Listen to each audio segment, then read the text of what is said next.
Hello viewers, welcome to urban biofloc. आज एक नए वीडियो के साथ आप लोगों के सामने हाजिर हुए हैं और आज का जो वीडियो का विषय है वो हम लोग मानते हैं कि फ़िश फार्मिंग के लिए बहुत ही इम्पोर्टेंट एक विषय है। आज के वीडियो को अगर आप ठीक से समझ लें, जो दोनों पार्टों में आएंगे, पहला वाला पार्ट ये वाला वीडियो है, दूसरा वाला पार्ट इसके बाद आएगा। इन दोनों पार्टों को अगर आप बहुत बारीकी से समझ लेंगे तो बायोफ्लॉक फिश फार्मिंग में आपको दिक्कतें बहुत कम होने वाले हैं। आज का विषय है साधारण किसान बायोफ्लॉक फिश फार्मिंग शुरू करने से पहले या फार्मिंग के दौरान क्या क्या गलती करते हैं। शुरू करने से पहले अगर आप जान ले कि क्या क्या गलतियां हो सकते हैं तो आप अपने फार्मिंग सक्सेसफुली कंप्लीट कर सकते हैं और एक अच्छा प्रोडक्शन भी निकाल सकते हैं। चलिए शुरू करते हैं आज का पहला गलती को लेकर। पहला वाला गलती है, बहुत सारे किसान प्रॉपर नॉलेज के बिना बायोफ्लॉक फार्मिंग शुरू कर देते हैं। ये पहले वाला गलती अगर आप ना दोहराएं और अपने कल्चर शुरू करने से पहले सही नॉलेज बायोफ्लॉक के ऊपर गैदर कर ले तो ये सबसे अच्छा होता है अपने फार्मिंग के सक्सेस पाने के लिए। आप जानते ही हैं कि बायोफ्लॉक फिश फार्मिंग एक साइंटिफिक टेक्नोलॉजी है जो शुरू से लेके आखिर तक पूरा साइंस बेस्ड है। अगर आप इन सारे चीज़ों को शुरू से लेके आखिर तक साइंटिफिकली समझे और इसका एग्जीक्यूशन ठीक से करें तो आपका सफल होना कोई नहीं रोक सकता है। तो इसके लिए सबसे ज़रूरी है कि आप एक प्रॉपर गाइडेंस में या जिसके पास प्रॉपर नॉलेज है उनसे सीख के बायोफ्लॉक फिश फार्मिंग शुरू करें। इसके लिए आपका काम हम लोग थोड़ा आसान कर दे रहे हैं। हम लोग कुछ पॉइंट या विषय आप लोगों को बता दे रहे हैं जिससे आपको पता चल जाएगा कि बायोफ्लॉक का नॉलेज का बेस क्या है, मतलब कौन से पॉइंट पे आपको बायोफ्लॉक के बारे में सीखना है। ये चीज़ अगर आपको पता रहेगा तो आप किसी भी जगह से ट्रेनिंग या जानकारी या नॉलेज लें तो उनसे आप सही चीज़ पूछ सकेंगे, सही सवाल कर सकेंगे और सही जानकारी आप ले सकेंगे। पहला पॉइंट में आपको जो जानना है, देखिए यहाँ पे हम लोग लिखे हैं कुछ basic subjects under biofloc you must know in detail. कुछ सब्जेक्ट्स ऐसे हैं जिसे आपको डिटेल में जानना है। वो क्या है? पहला, व्हाट इज़ बायोफ्लॉक टेक्नोलॉजी, इसके पीछे पूरा साइंस क्या है, बायोफ्लॉक कैसे ऑपरेट होता है। दूसरा, अंडरस्टैंडिंग बैक्टीरिया, बैक्टीरिया क्या है, किस किस तरह के बैक्टीरिया होते हैं, हम लोग बायोफ्लॉक में किस किस बैक्टीरिया का उपयोग करते हैं और कैसे करते हैं, इन बैक्टीरियाज का लाइफ साइकिल क्या होता है, कैसे जीवित रहते हैं, कैसे इसका मृत्यु होता है, कैसे काम करते हैं, ये सारी चीज़। इसके बाद अंडरस्टैंडिंग नाइट्रिफिकेशन, बायोफ्लॉक को समझने के लिए नाइट्रिफिकेशन प्रोसेस को समझना बहुत इम्पॉर्टेंट है। अगर आप नाइट्रिफिकेशन प्रोसेस को अच्छी तरह से समझ लें तो बायोफ्लॉक बहुत अच्छी तरह से समझ पाएंगे। इसके बाद आता है आप जो फिश के कल्चर करेंगे उस फिश के बारे में जानना, उस फिश का बिहेवियर कैसा है, क्योंकि जो मछली का खेती आप करना चाहते हैं उस मछली के बारे में आपको डिटेल में जानकारी चाहिए होगा। नेक्स्ट आते हैं बायोफ्लॉक पैरामीटर्स होते हैं जो बहुत इंपॉर्टेंट होते हैं, इसके डिटेल्स आपको जानना पड़ेगा। जैसे पहला है सैलिनिटी यानी कि लवणाक्तता, मतलब आपका पानी में नमक का भूमिका। नेक्स्ट है डिसॉल्व्ड ऑक्सीजन, आपका पानी में घुला हुआ ऑक्सीजन का भूमिका। क्या होता है डिसॉल्व्ड ऑक्सीजन, इसका भूमिका क्या है बायोफ्लॉक में, कितना रिक्वायर्ड है, और हाई डेंसिटी फिश फार्मिंग में डिसॉल्व्ड ऑक्सीजन आपको कितना चाहिए। उसके बाद आता है TDS, टोटल डिसॉल्व्ड सॉलिड। उसके बाद ammonia, nitrate, nitrite, alkalinity, pH, TSS यानी कि टोटल सस्पेंडेड सॉलिड।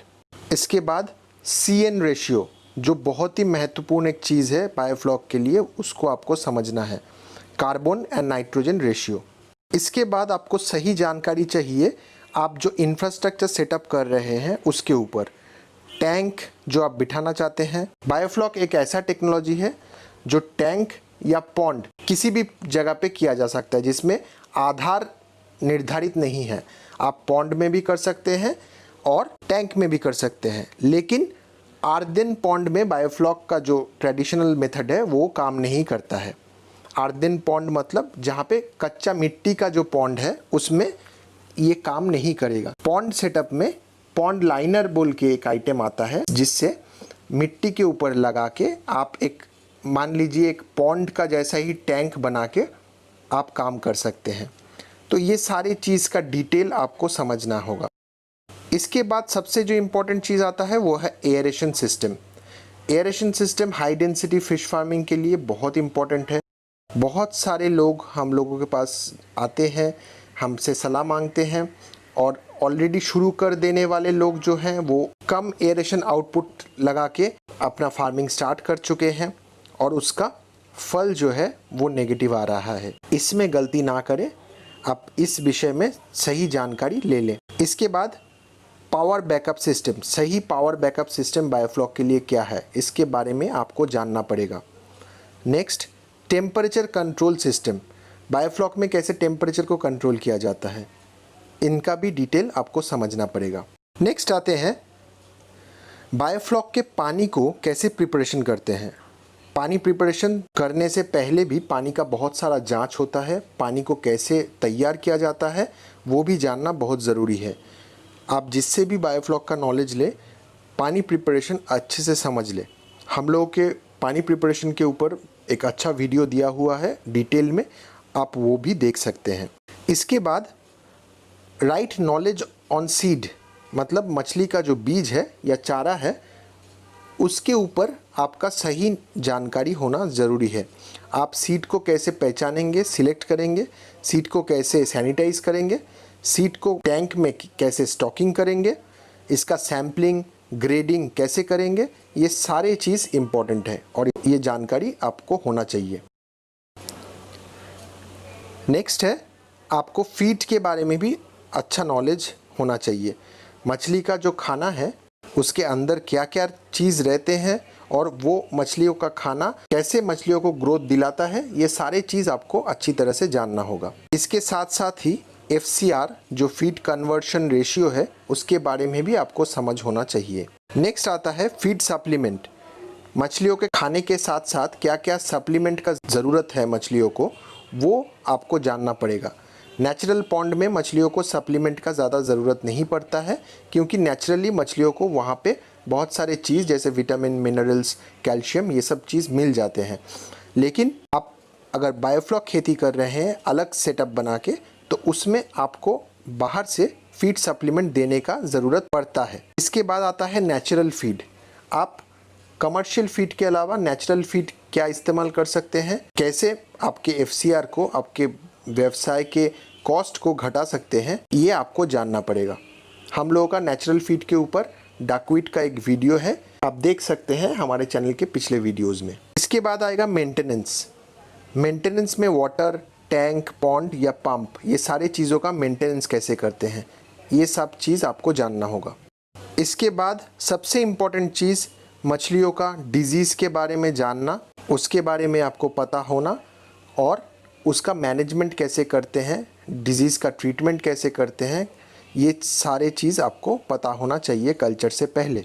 क्या क्या टाइप का डिज़ीज़ होता है, डिज़ीज़ का कारण क्या होता है और आप कैसे आइडेंटिफाई करें डिज़ीज़ को और उसका ट्रीटमेंट कैसे करें, ये बहुत ही महत्वपूर्ण चीज़ है मछली खेती के लिए, सिर्फ बायोफ्लॉक के लिए नहीं, मछली खेती के लिए। इसके बाद आता है, अगर आपकी खेती में कुछ गड़बड़ हो जाए तो आप तुरंत उसे कैसे समाधान करेंगे। आपका अमोनिया अगर बढ़ जाए तो कैसे कम करेंगे। तो ये बहुत सारे चीज़ हैं जो क्विक टू डूज़ में पड़ता है और वो आपको ज़रूर से देख लेना है और जान लेना है बायोफ्लॉक खेती से पहले। इसके बाद आता है बायोफ्लॉक खेती का फेलियर का रीज़न्स क्या है, जिसके लिए हम लोग ये वीडियो बना रहे हैं कि बायोफ्लॉक खेती में आप गलतियाँ जो होता है मेजरली वो गलतियाँ ना करें। बायोफ्लॉक के मिथ्स एंड रियलिटीज़ क्या है, मतलब बायोफ्लॉक के वास्तविकता क्या है और क्या प्रचलित धारणाएं हैं। जो मिथ्स है मतलब आप YouTube में सुने होंगे लेकिन वो शायद सच नहीं है। जैसे कि हमारे पिछले वीडियोस में मिथ्स के ऊपर 3-4 वीडियोस हैं जो बायोफ्लॉक मिथ्स तोड़ने के लिए हम लोग बनाए हैं, जिसमें आपको पता चलेगा कि बायोफ्लॉक में कौन सा चीज़ प्रचलित धारणाएं हैं लेकिन वो सही नहीं है। बायोफ्लॉक का सटीक इनकम एंड एक्सपेंडिचर क्या है, कितना आपको लाभ होगा बायोफ्लॉक खेती से, इसका धारणा शुरुआत से ले लेना बहुत इंपॉर्टेंट है। और डेटा रिकॉर्ड कैसे करते हैं बायोफ्लॉक में? बायोफ्लॉक में डेटा रिकॉर्ड एक बहुत इंपॉर्टेंट चीज़ है, जिससे आपका आगे का खेती का सफलता भी निर्भर करता है।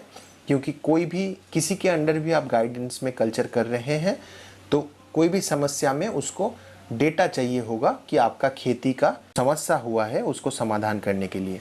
ये था लगभग एक आइडिया सारे सब्जेक्ट्स का, जो आपको बायोफ्लॉक शुरू करने से पहले आपके पास इसका नॉलेज सही से होना चाहिए। ये आप लोगों को गाइड करने के लिए हम लोगों का एक प्रयास था। आते हैं दूसरे गलती पे। ये वाला गलती हम लोग आजकल अक्सर बहुत देख पा रहे हैं। बहुत सारे फार्मर्स या किसान कुछ समस्या में पड़ के हम लोगों को जब कॉल कर रहे हैं, तब हम लोग उनसे जब पूछ रहे हैं कि आपका नाइट्रेट कितना है, नाइट्राइट का वैल्यू कितना है, तो वो लोग बता रहे हैं कि उनके पास नाइट्राइट किट नहीं है, या एमोनिया किट है वो भी सही नहीं है, पीएच का सही किट नहीं है, आपके पास सही मेडिसिन्स नहीं है। तो ये सारे किट्स और इक्विपमेंट्स बायोफ्लॉक के लिए बहुत इंपॉर्टेंट चीज़ है, जिसके लिए हम लोगों ने एक वीडियो बनाया हुआ है ऑलरेडी कि आपका ज़रूरी किट्स इक्विपमेंट्स क्या है। और ये किट्स और इक्विपमेंट्स आप ज़रूर से अपने पास रख के बायोफ्लॉक खेती स्टार्ट करें। ये हम लोगों का सुझाव है। ये गलती ना करें कि आपके पास कोई भी किट और इक्विपमेंट नहीं हो और आप खेती शुरू कर दिए हैं, तो उसमें आपका आगे चल के समस्या हो सकता है। किट के बाद नेक्स्ट आता है सबसे इम्पॉर्टेंट चीज़ बायोफ्लॉक के लिए है एसेंशियल मेडिसिन्स, जो आपके पास शुरुआत से रहना ज़रूरी है। आप लोगों के हेल्प के लिए हम लोगों ने मेडिसिन्स के ऊपर एक वीडियो बनाया हुआ है, वो आप देख पाएंगे। उन सारे मेडिसिन्स में से जो एसेंशियल मेडिसिन्स हैं वो सारे आप अपने पास रख के बायोफ्लॉक खेती स्टार्ट करें। गलती नंबर 4, बहुत सारे किसान अपने खेती सिर्फ एक टैंक से शुरू कर देते हैं। बाद में उनको मछलियों को ट्रीटमेंट करने के लिए, पानी तैयार करने के लिए, मछलियों का ग्रेडिंग करने के लिए उसके पास दूसरा कोई टैंक नहीं होता है। ये एक बहुत बड़ा गलती है बायोफ्लॉक फिश फार्मिंग के लिए। अगर आपको सफल होना है बायोफ्लॉक में, तो आपके पास ज़रूर से एक से ज़्यादा टैंक हो, जिसमें एक हॉस्पिटल टैंक मैंडेटरी हो, जिसमें आप मछली का ट्रीटमेंट कर सकें, और एक से ज़्यादा टैंक रहने से आप मछलियों का ग्रेडिंग कर सकेंगे और इससे मछलियों का ग्रोथ अच्छा होगा। हाई डेंसिटी फार्मिंग के लिए ये सबसे ज़रूरी चीज़ है। मछलियों को ग्रेडिंग अगर आप ठीक टाइम में ठीक तरीके से करेंगे तो इसका मछलियों का ग्रोथ हाईएस्ट आपको मिलेगा और आपका प्रोडक्शन जो है वो हाईएस्ट लेवल पे जा सकता है। तो ये गलती कभी ना करें कि एक ही टैंक लगा के अपना खेती मत शुरू कीजिए। आप अपना खेती के लिए ज़रूरत जितना टैंक पड़ेगा उतना टैंक लगा के आप शुरू कीजिए। हो सकता है वो अपने ग्रो आउट टैंक जो मेन टैंक है उससे छोटा हो, लेकिन ज़रूर से आप दूसरा टैंक लगा के सेटअप करके शुरुआत करें। गलती नंबर 5, बहुत सारे किसान मछली का खेती तो शुरू कर देते हैं, लेकिन अपने खेती के जो ऑक्सीजन या एयरेशन सिस्टम है उसका कोई बैकअप नहीं रख के या अपर्याप्त बैकअप रख के शुरू कर देते हैं। तो इससे क्या होता है, बहुत जगह पे ऐसे देखे गए हैं। हाल फिलहाल में उड़ीसा में, बंगाल में बहुत ऐसे नेचुरल डिज़ास्टर आए हैं जहाँ पे 1 दिन तक, 2 दिन तक, 3 दिन तक इलेक्ट्रिसिटी नहीं रहा है।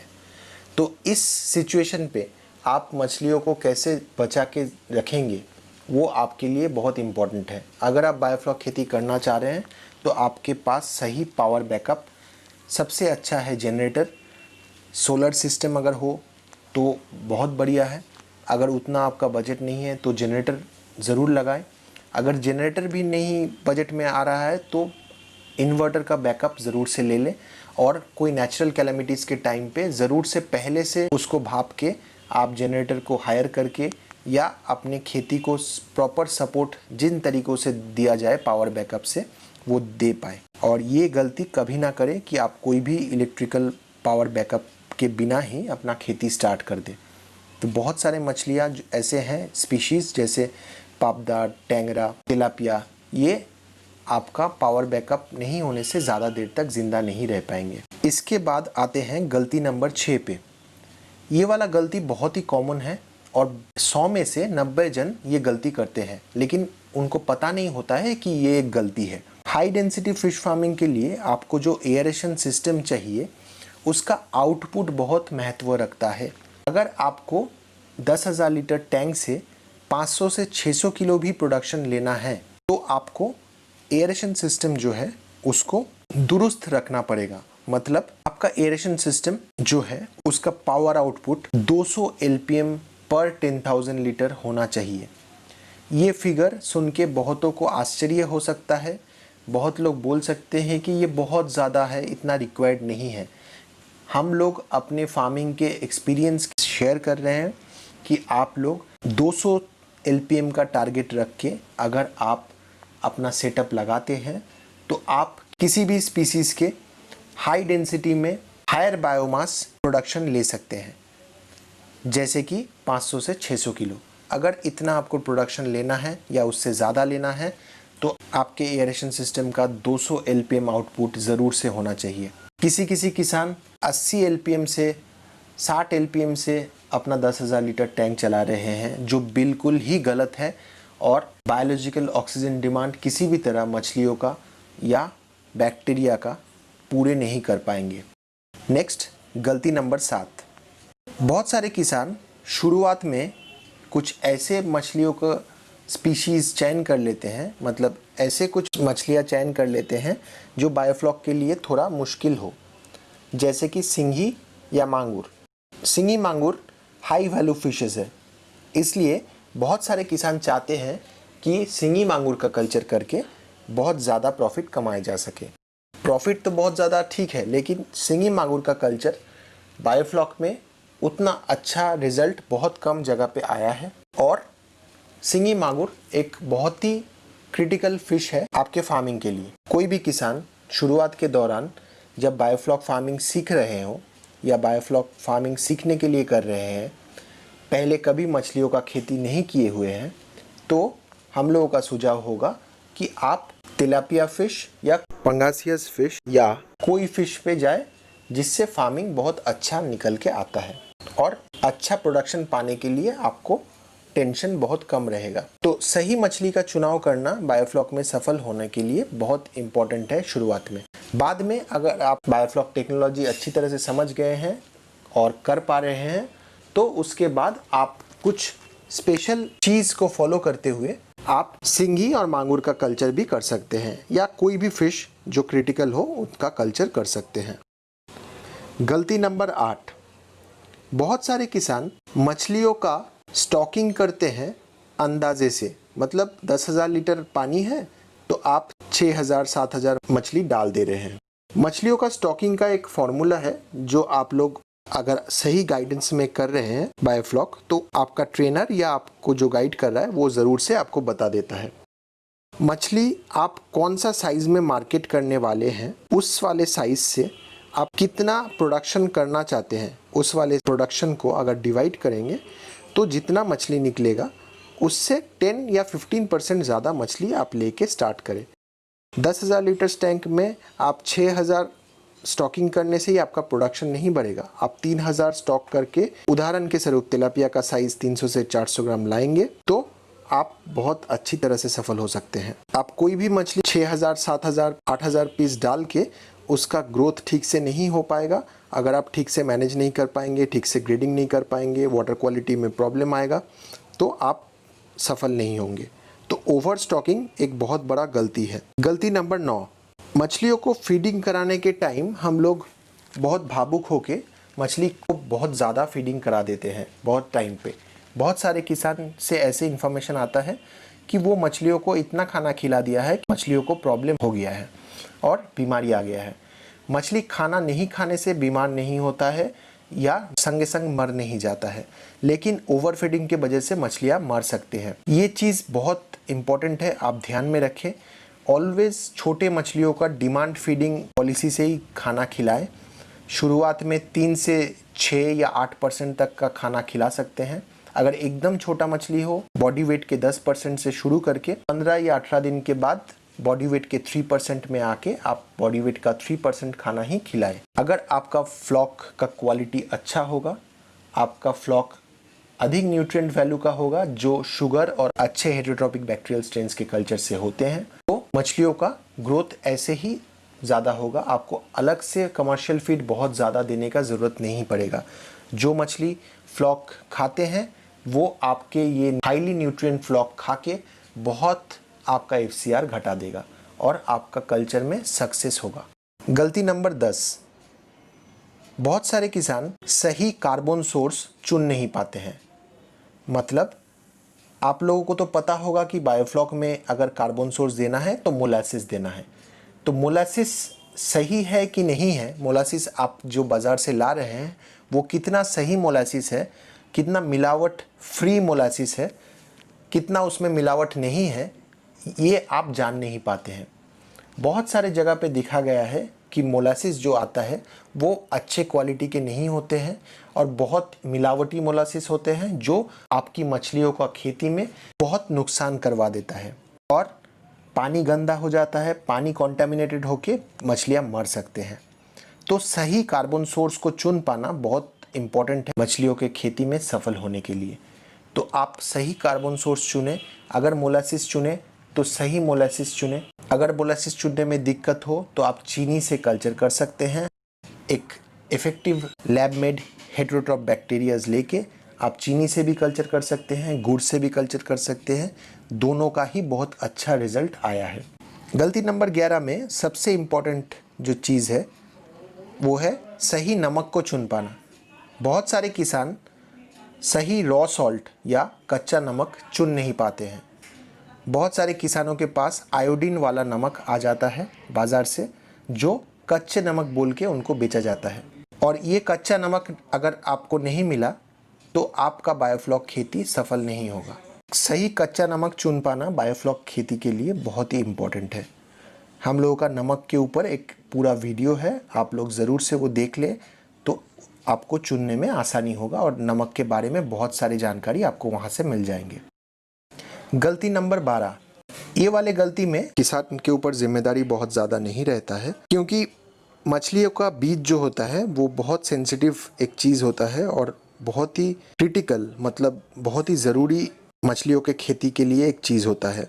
अगर मछलियों के बीज में ही कुछ गलती रहा हो तो वो आपके खेती को सफल नहीं होने देगा। कुछ चीज़ ऐसे होते हैं जो देखकर भी समझ नहीं पाएंगे अगर सही हैचरी या सही लोगों से सीड नहीं ले पाए तो। बहुत सारे हैचरी या बहुत सारे मछली के सीड के विक्रेता अपने व्यवसाय के लिए कुछ गलत तरीके से सीड का ब्रीडिंग कराते हैं और इनसे आपका सीड जो है वो बहुत छोटे ब्रूडर से ब्रीड होके आते हैं और ब्रूडर छोटे होने के कारण बहुत छोटे में ही टैंक में उनके पेट में अंडे आ जाते हैं। तो ऐसे तरीके के सीड बहुत ही ख़राब होते हैं और ये अगर आपके पास किसी भी तरह आ जाए तो ये आपके लिए बहुत ही हानिकारक होगा। मोनोसेक्स तेलापिया में बहुत सारे सीड्स में सही ट्रीटमेंट नहीं करके सीड दे देते हैं, जिनमें से किसान को समस्या यह आता है कि टैंक में तेलापियाज जो है फीमेल्स के पेट में अंडे आ जाते हैं और टैंक में आपका बच्चा आ जाएगा। ये हार्मोन ट्रीटमेंट बहुत कॉस्टली होता है। बहुत सारे हैचरी अपने प्रॉफिट के लिए हार्मोन ट्रीटमेंट सही से नहीं करके ये दे देते हैं।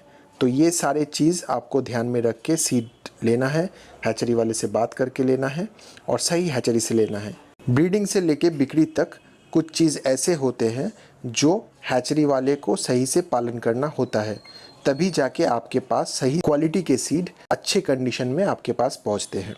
अगर सीड के बारे में आपको कोई कन्फ्यूजन है तो हम लोगों का सीड के ऊपर भी एक वीडियो है, हम लोगों का खुद का हैचरी है, आप हम लोगों से भी संपर्क करके सही सीड मंगा सकते हैं। ये वाले वीडियो में हम लोगों ने 12 गलतियाँ डिस्कस किए। पार्ट 2 में हम लोग फिर से 12 नया गलती लेके आएंगे जो आपके लिए बहुत ही आसानी होगा बायोफ्लॉक फिश फार्मिंग में सफल होने के लिए। टोटल ये 24 गलती अगर आप ध्यान में रख के फ़िश फार्मिंग करें और ये गलती ना दोहराएं तो आप ज़रूर से बायोफ्लॉक फ़िश फार्मिंग में सफल होंगे, ये हम लोगों का दावा है। अगर ये वीडियो अच्छा लगा हो तो ज़रूर से लाइक और शेयर कीजिए और हम लोगों से जुड़े रहने के लिए चैनल को सब्सक्राइब करके हम लोगों को हौसला अफजाई करें। तो इसी के साथ आज का वीडियो यहाँ पे ख़त्म करते हैं और मिलते हैं अगले इन्फॉर्मेटिव वीडियो के साथ। धन्यवाद।